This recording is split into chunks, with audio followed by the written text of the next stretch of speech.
On a voulu éviter avec mon collègue Sonforger de produire la énième dissertation sur les mers et les océans et de concentrer notre regard sur l'idée du défi. Alors pourquoi le premier défi, ce fut de faire le rapport.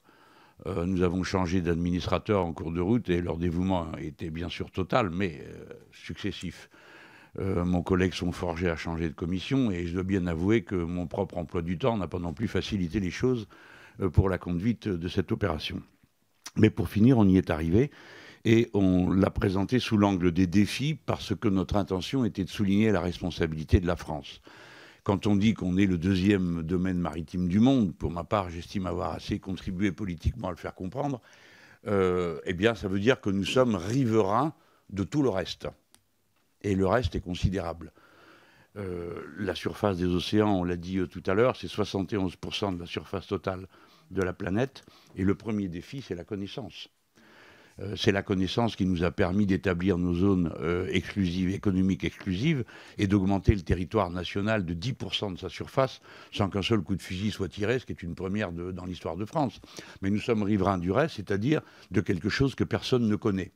La surface de la planète est moins connue que la surface de la Lune ou la surface de Mars, parce que 95% de cette surface ne donne lieu à aucune cartographie particulière, ni à aucune connaissance, ni de sa forme en relief, ni de son contenu en biodiversité. Tant et si bien que si aujourd'hui on discerne 25 000 espèces différentes à l'intérieur des mers, on évalue à plusieurs millions les espèces différentes qui seraient présentes dans le fond de la mer.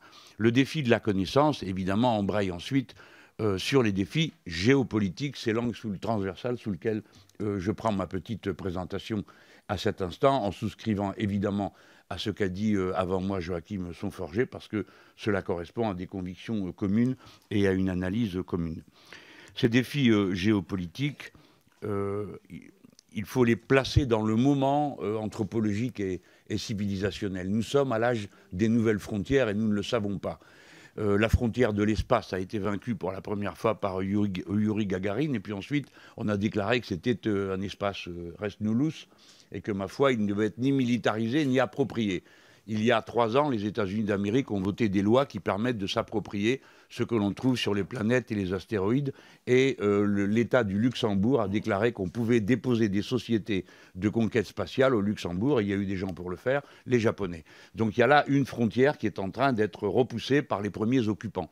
Il en va de même des mers, car les grands fonds sont d'ores et déjà un enjeu. Et nous sommes, nous, les Français, les voisins, tout simplement, de la plus grande surface de grands fonds sur la planète. Donc nous avons des choses à y dire. Quand j'ai dit nous sommes à l'âge des nouvelles frontières, pourquoi ? Parce que toutes les législations sont extrêmement récentes.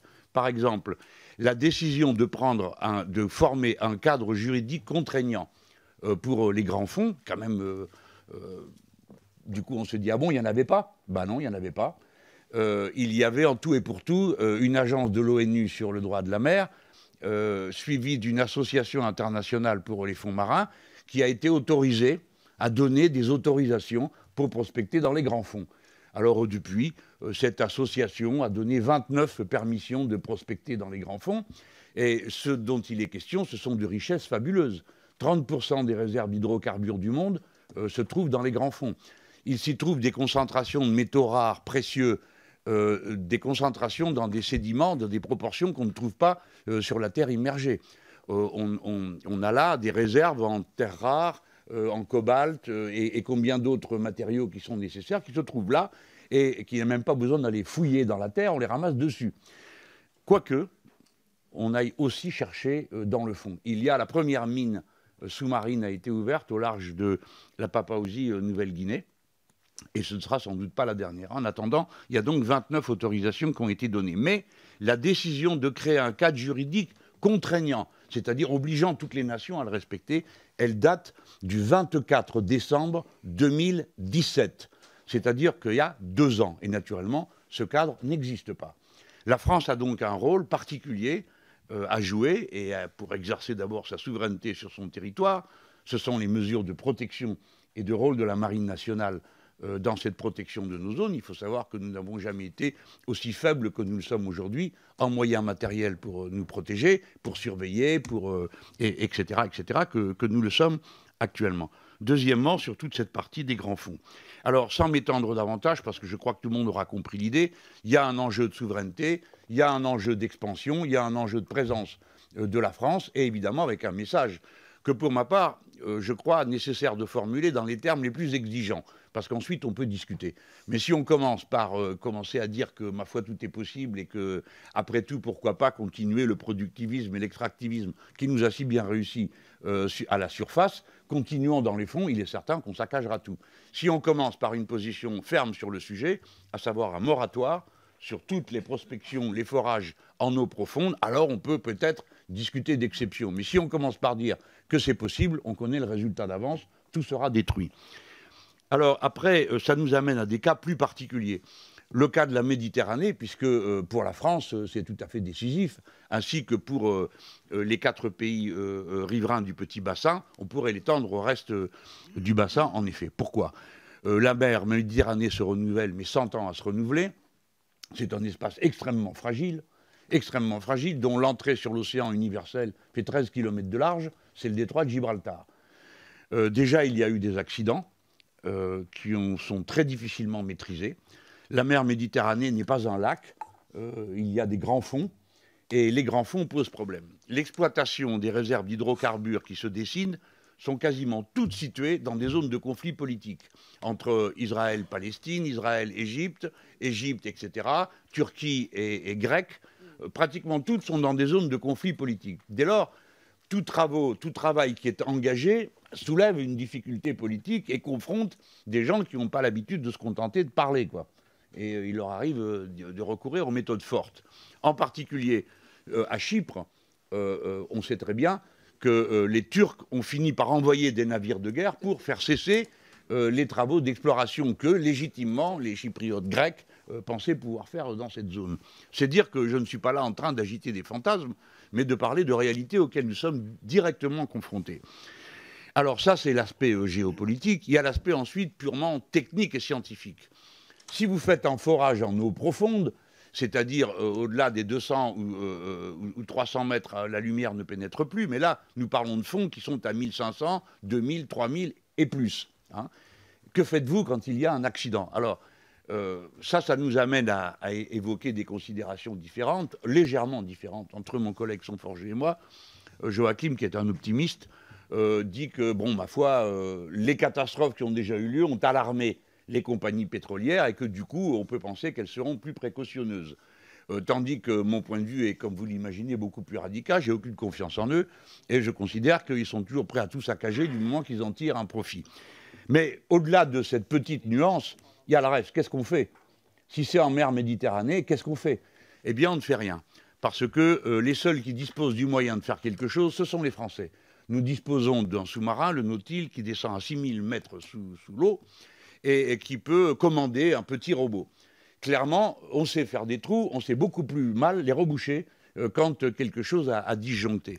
Il est donc essentiel que la France non seulement conserve, mais étende sa capacité aux interventions dans les grands fonds. En Europe, nous sommes les seuls. Il n'y a que nous qui avons un sous-marin qui descend à cette profondeur, un sous-marin habité, pas un robot, et qui, depuis ce sous-marin, peut commander un robot.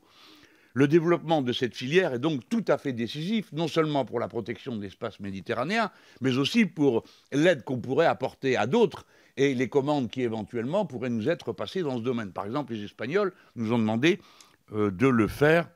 Oh là là, les Espagnols nous ont demandé de le faire quand ils ont eu un accident au large de leur côte, parce qu'il y avait que nous qui étions en état. Ça m'amène donc à dire que, comme nous avons une grande tradition dans ce domaine, le véhicule mis au point par le commandant Cousteau est encore visible et visitable à Marseille. Donc tout le monde peut aller se rendre compte de la capacité des Français à imaginer, avant toute intervention de type électronique, le savoir-faire que nous avons accumulé dans ce domaine depuis cette époque. J'en reste là pour la question des grands fonds, sinon pour vous dire que si on avance, nous Français, on a la capacité de devenir producteur de droit au sens juridique du terme, à échelle mondiale. Et que nous sommes intéressés parce que nous sommes une nation puissante, mais pas assez puissante pour imposer nos vues à tout le monde.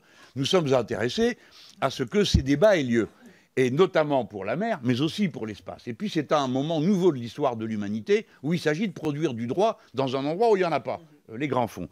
Donc ça nous intéresse très directement à nous qui sommes attachés au droit et au droit international et aux instances qui les garantissent. J'ai un point encore. Ah non, j'en avais deux, mais tant pis, j'en supprimerai un. Je viens toujours sur les questions de souveraineté, c'est le câble.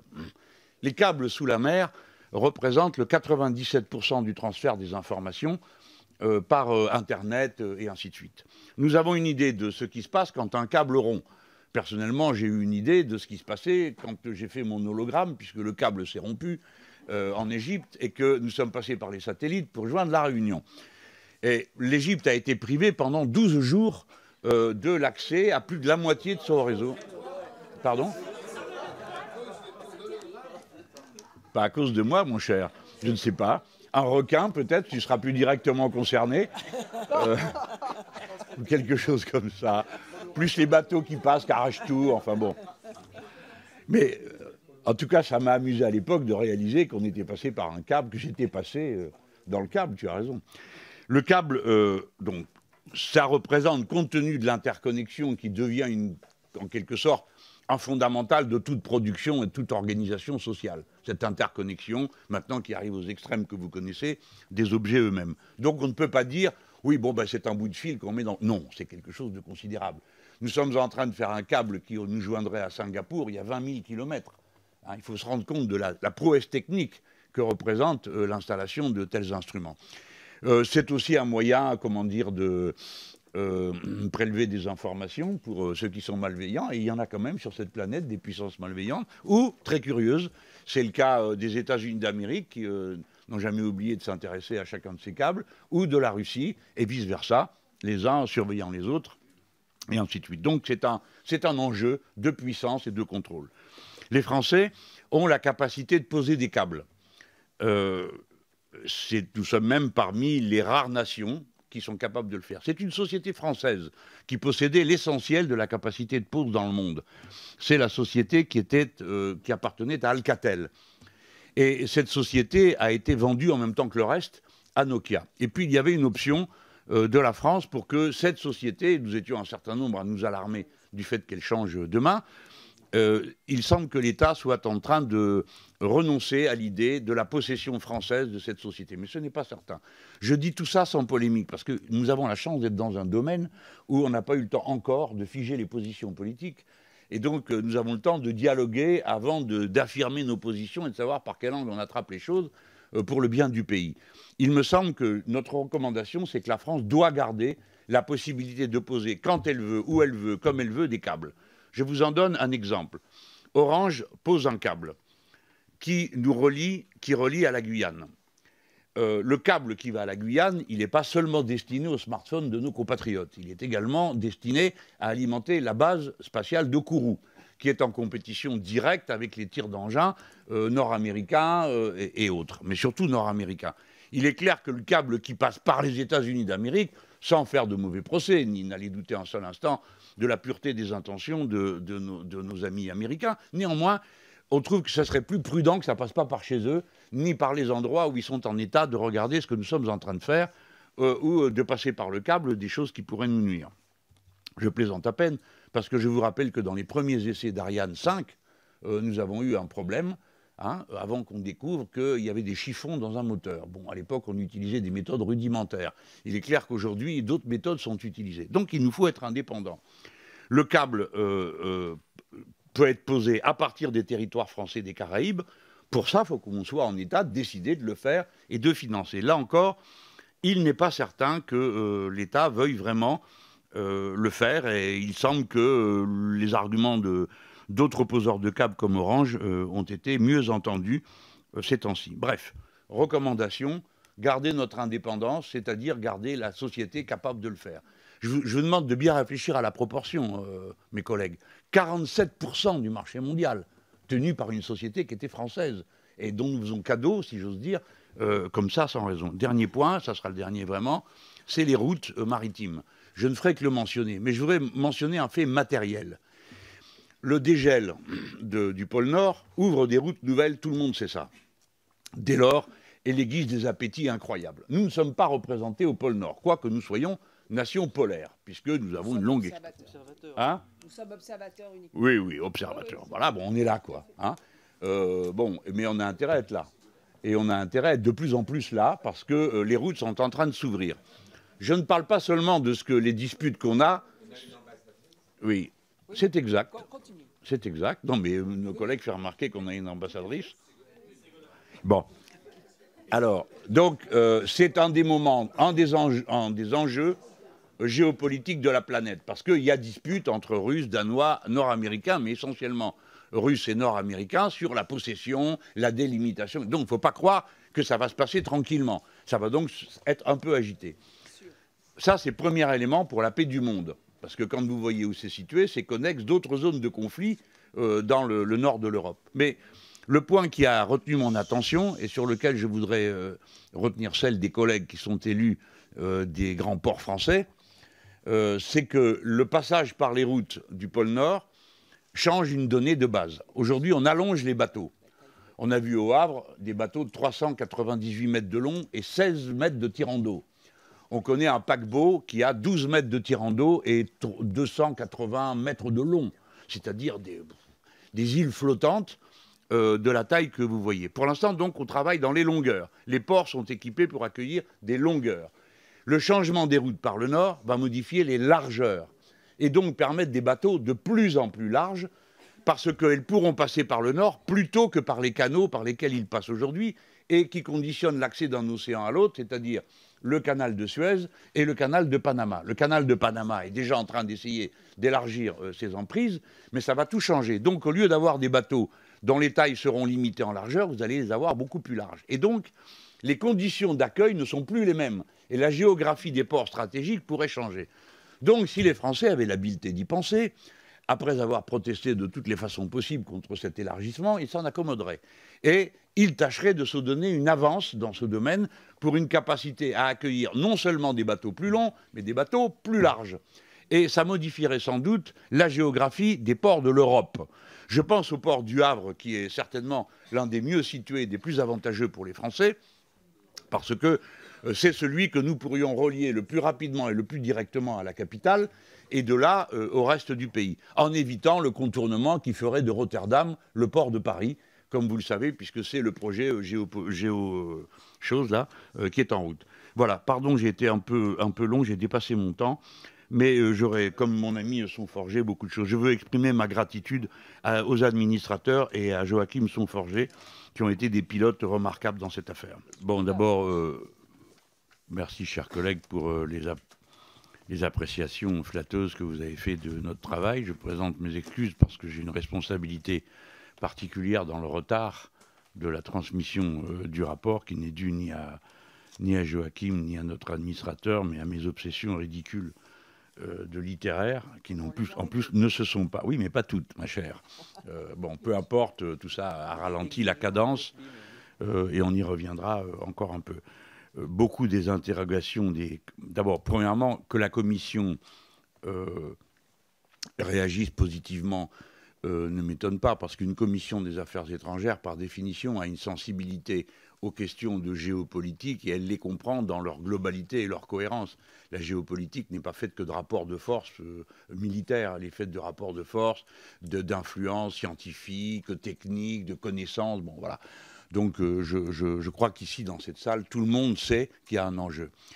Alors, donc vous avez soulevé des dizaines de questions qui étaient une des difficultés de la fabrication de ce rapport, parce que, comme vous l'avez bien dit, des mers on remonte aux fleuves, et des fleuves à la production, bon, on n'en finirait plus, quoi. Bon.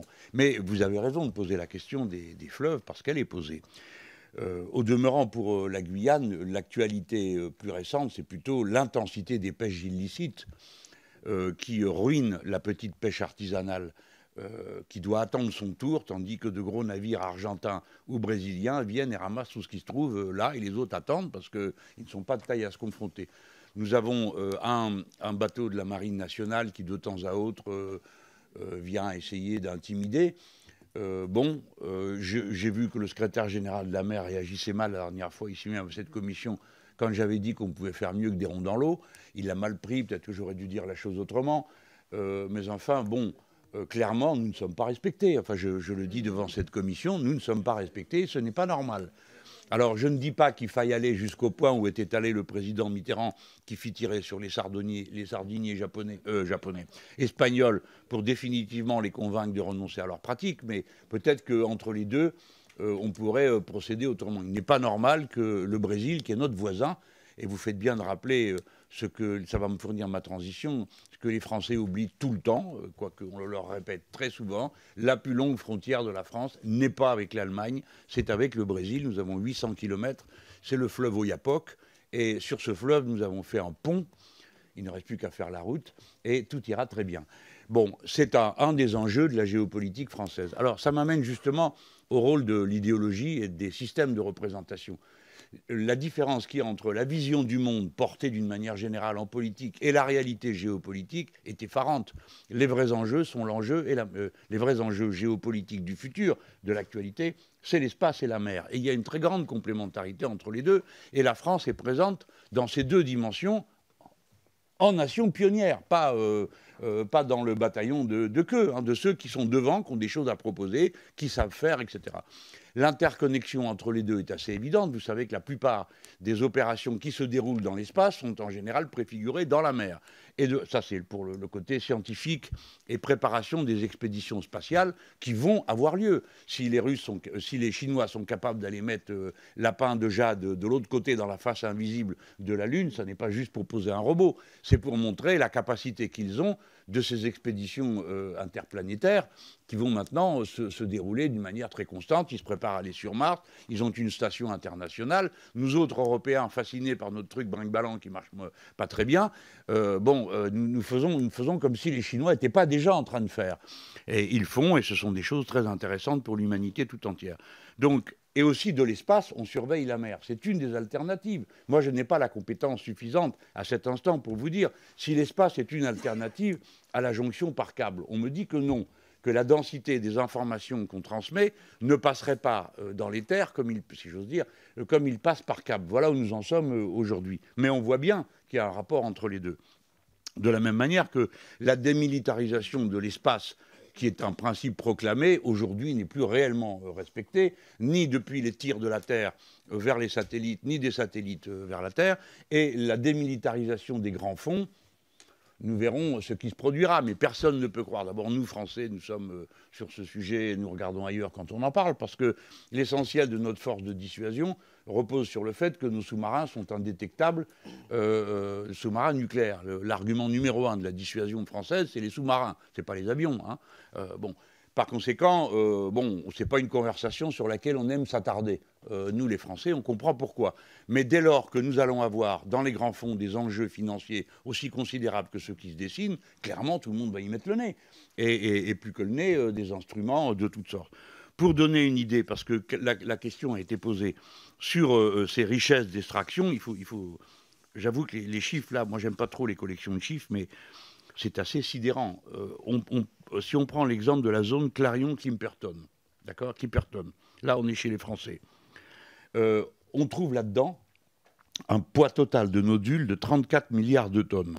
Alors, ça ne veut rien dire, on ne sait pas ce que ça représente, mais on le sait quand on le compare. C'est 6000 fois plus de thallium, 3 fois plus de cobalt et de manganèse et de nickel que toutes les ressources terrestres.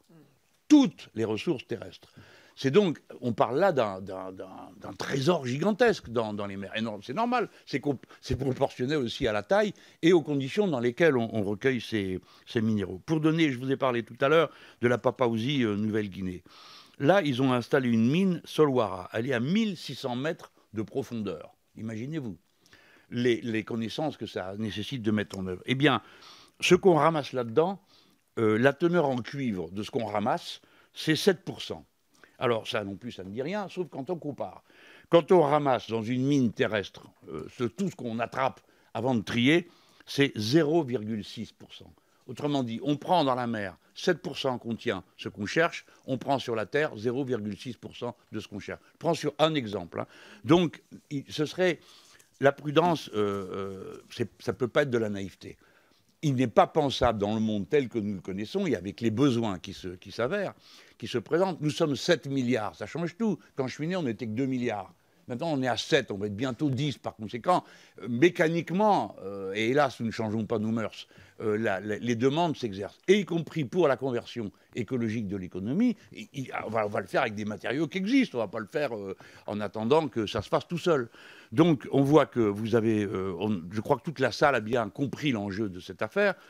Alors, vous avez posé la question de savoir, à plusieurs reprises, comment on s'y prend. Vous avez repéré des pollutions qui sont dans le rapport, notamment les pollutions sonores. Je voudrais dire aux collègues qui sont sensibles à ce sujet qu'ils touchent à quelque chose d'extrêmement important qui n'était pas dans l'horizon humain il y a encore peu. Par exemple, le rapport, la dialectique du bruit et du silence. Bon, il y a eu une très belle exposition à la Fondation Cartier qui montrait comment les espèces animales se répartissent les bandes sonores pour pouvoir se reproduire, s'appeler, s'interpeller, etc. Par conséquent, il y a un enjeu à ces bandes sonores. Et vous avez raison de pointer que les vibrations perturbent profondément l'espace marin, au point qu'on pense que les grandes vagues de suicide de cétacés sont liées à des émissions électromagnétiques, et notamment à celles des sous-marins qui sont dans les très grandes profondeurs et qui envoient des signaux de l'un à l'autre qui seraient absolument perturbants pour les espèces marines. Je vais aller plus loin. Donc vous demandez...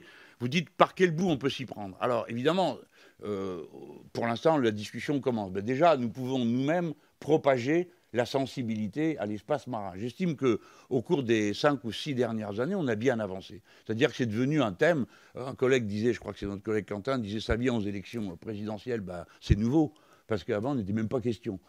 Temps à autre, il y avait un ministre de la mer, on disait ah, c'est très bien, c'est folklorique, c'est pour les Bretons. Non, c'est pour tout le monde, parce que les Bretons, dans ce domaine, sont l'avant-pointe de quelque chose qui nous concerne tous.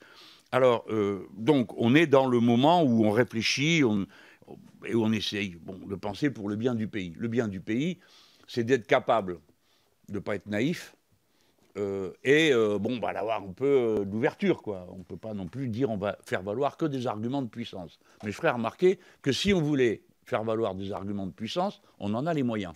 Hein. Mais ça ne peut pas être notre manière de faire. Il est clair que le bon instrument, ce sont les instruments internationaux, où la France doit pouvoir provoquer des coalitions, et notamment au niveau de l'ONU. Je ne dis pas ça en relation avec nos débats traditionnels sur l'Europe. Hein. Ce n'est pas par animadversion pour l'Europe, quoi que j'en ai, mais c'est pour dire la bonne échelle, c'est celle-là, parce que c'est la Terre. On parle de 71% de la surface du globe.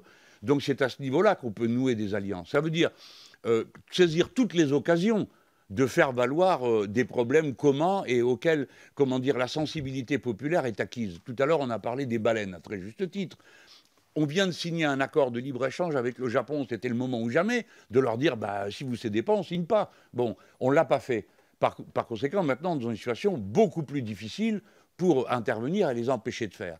Ça veut dire une sensibilité, un système d'alerte. Alors là encore, on retombe, notre collègue Goasguen a raison, tous les pays européens n'ont pas la même approche. Parce que les Français ont le tort, si on peut dire, on va mettre des grosses guillemets, d'être un peuple de paysans, dont il n'a jamais été question, ni possible, de faire autre chose que ça. Hein. Ni même pour la colonisation, pardon, pour cette entre parenthèses, si vous lisez les récits, le désespoir des militaires, c'est que personne ne voulait venir. Les Français ne sont pas comme ça. Ils sont sur leur lopin, ils sont bien là, ils n'ont pas envie d'aller chez les autres. C'est pas un peuple impérialiste en ce sens. Hein. Bon. Mais ils ont au moins l'avantage du coup d'être portés à des coopérations dans leur espace. Ils comprennent qu'il faut coopérer. Le gouvernement allemand ne voit pas les choses de la même manière. C'est une puissance continentale. Elle en a donc les défauts d'un pays qui pense d'abord à ses voisins terriens immédiats et qui se soigne pour le reste. Parce que je réponds au collègue qui a posé la question pour la Méditerranée, je suis en accord avec mon collègue Tissier qui a dit ce qu'il avait à dire.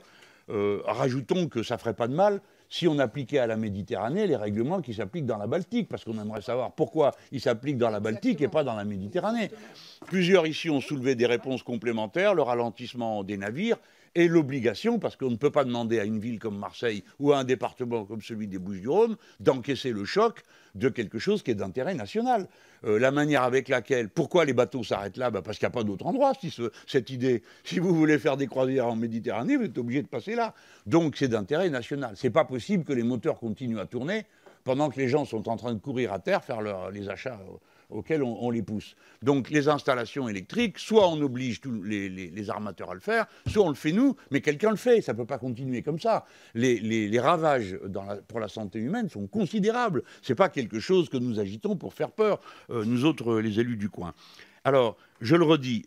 Alors après, bon, parce qu'il faut que tous les sujets sont passionnants. Vous avez raison de dire qu'on aurait dû inclure la question à propos du béton, notamment du sable. Parce que le fait qu'on enlève du sable partout pour faire du béton, après je viens à ce que vous disiez, pose un problème. C'est la déformation du trait de littoral qui est devenue quasi incontrôlable dans toutes sortes de régions, y compris françaises, parce que nous ne contrôlons pas ce qu'on fait sur le plateau continental. Ça n'a rien à voir avec ce qui se passe directement sur la côte. Donc, la hiérarchie des défis, vous nous avez interrogé. Moi, je ne m'y risquerai pas. À cette heure, je ne sais pas le faire. Je pourrais, hein, on peut s'y mettre, on peut travailler. Dans quel ordre on met? Quelle pourrait être une stratégie française? Autrefois, on disait la chose suivante des Français. Les Français, ils rappliquent avec des archéologues. D'accord? Et puis, une fois que les archéologues sont là, arrivent les musiciens. Les Français organisent des séances de musique et d'opéra. Et puis, après, arrivent les hommes d'affaires et les militaires. Bon, ça c'était ce qu'on disait de nous, hein, méchamment, parce que c'est pas vrai. Nous sommes bons et pacifiques, elles l'avons toujours été. Mais on disait ça de nous. Moi, je pense que la bonne porte d'entrée, c'est la bataille pour les connaissances. Connaissance du fond de la mer, connaissance des conditions dans lesquelles on travaille. Parce que quand on se bat dans ce domaine, premièrement, on avance tous, et on permet à d'autres d'avancer. C'est-à-dire que si on associe d'autres pays, des nations qui ont un littoral, mais aucun moyen d'études, d'analyse, et qu'on les aide à former du personnel, d'abord on rend service à l'humanité, mais surtout on crée les normes. Parce que tout l'enjeu du futur, ça va être la création des normes. Qui va les créer? Pour les objets qu'on va utiliser en mer, en eau profonde, comme dans l'espace. Et donc, la stratégie de la connaissance, qui consiste à développer les capacités de nos universités et de coopération internationale, pourrait être une porte d'entrée. Je finis en disant aussi qu'il y a des pratiques qui vont contre ça. L'Union européenne, ça sera mon dernier mot, il est un peu critique, vous ne m'en voudrez pas et vous n'en serez pas surpris. L'Union européenne a une vision très productiviste et extractiviste. Elle dit bravo, la croissance bleue, allez, il faut y aller, tout ça. Bon, très bien, mais enfin, c'est un peu rustique comme point de vue. On ne peut pas se contenter de dire ça. Déjà, les premières opérations ont lieu en mer. Elles sont accompagnées de scientifiques et tout ça est très bien. Mais ça ne peut pas être le regard de l'Europe, parce que l'Europe est peut-être le premier producteur mondial de normes en matière d'exploitation, parce que nous sommes le premier producteur, le premier vendeur, la première masse monétaire du monde. Donc il faut bien faire quelque chose d'une puissance pareille. On pourrait, à l'occasion, l'appliquer. Alors, dans ce domaine, oui, elle peut jouer un rôle, mais je crois que le levier, le Goasgen a 1 million de fois raison, moi je rajoute rien parce que je me livrerai à des excès tout à fait regrettables sur le regard qu'ont les Allemands sur la Méditerranée, c'est insupportable, quoi. Ils nous ont bloqués. Le président Sarkozy avait eu une bonne initiative avec l'Union pour la Méditerranée. C'était 4+5, c'était pas tout le bassin méditerranéen. Vous collez sur le dos Chypre, Israël et la Turquie et c'est terminé. On peut plus rien faire. Tandis que le petit bassin, on peut faire. Et la prochaine réunion qui a lieu fin juin là, à Marseille va être 4-5. Donc c'est une heureuse résurgence d'un bon projet.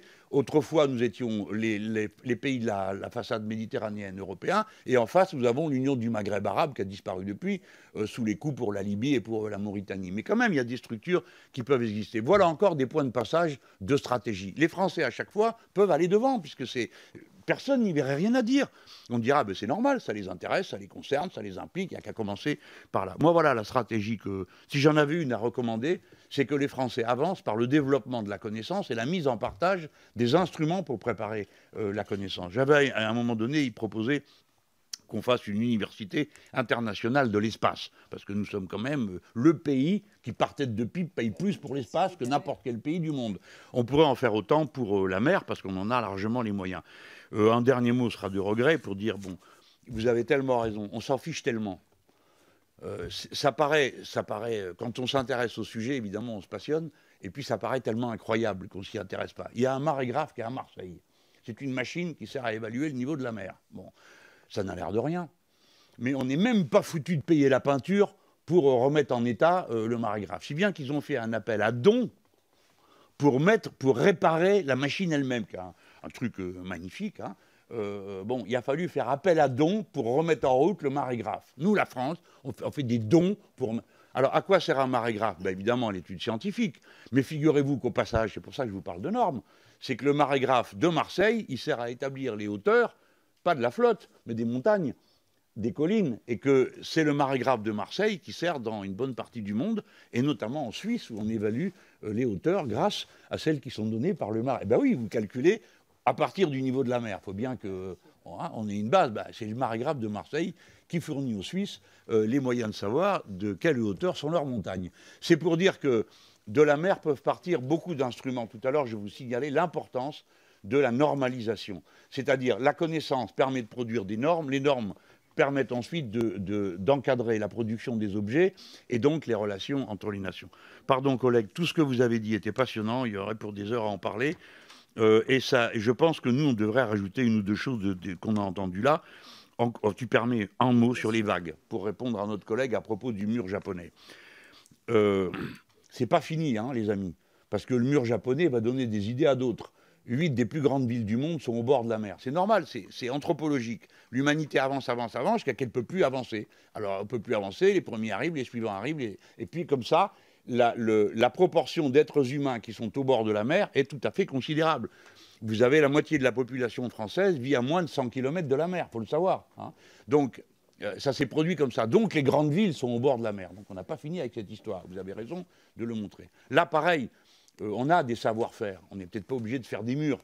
Ce sont des Français qui ont fait la construction de la mosquée Hassan II à Casablanca, qui est sur l'ancienne plage. C'est la compagnie Bouygues qui a fait ça. Donc vous savez que ça illustre la sourate du Coran qui dit que la maison de Dieu est entre la mer, le sol, etc. et l'air. Et donc il a fallu illustrer ça en l'installant dans la mer. Eh bien, les Français ont vidé la plage, la mer à cet endroit-là, et nous y avons construit des brise-lames. Je me le suis fait expliquer par M. Martin Bouygues lui-même, qui était passionné par le sujet, à juste titre. Et on y a installé des brise-lames de manière à ralentir la puissance du flot jusqu'à ce qu'elle n'atteigne jamais un point qui serait critique pour la Méditerranée, pour la mosquée. Je vous donne cet exemple pour dire voilà des sujets où nous avons besoin. Mais il va falloir se lever, hein, et puis se bouger. Parce que la vague exceptionnelle, il y a 15 ans, en mer, c'était 20 mètres. Aujourd'hui, la vague exceptionnelle en mer, c'est 40 mètres. Alors, elle dit bien qu'elle est exceptionnelle, hein. Ça ne veut pas dire que tous les jours, il y a une vague de 40 mètres qui rapplique. Mais les marins vous expliquent ça. Une vague de 40 mètres, les amis, c'est un mur qui est la hauteur d'un immeuble de 15 étages, je crois. Hein. À peu près 15 ou 20 étages, c'est quelque chose d'énorme.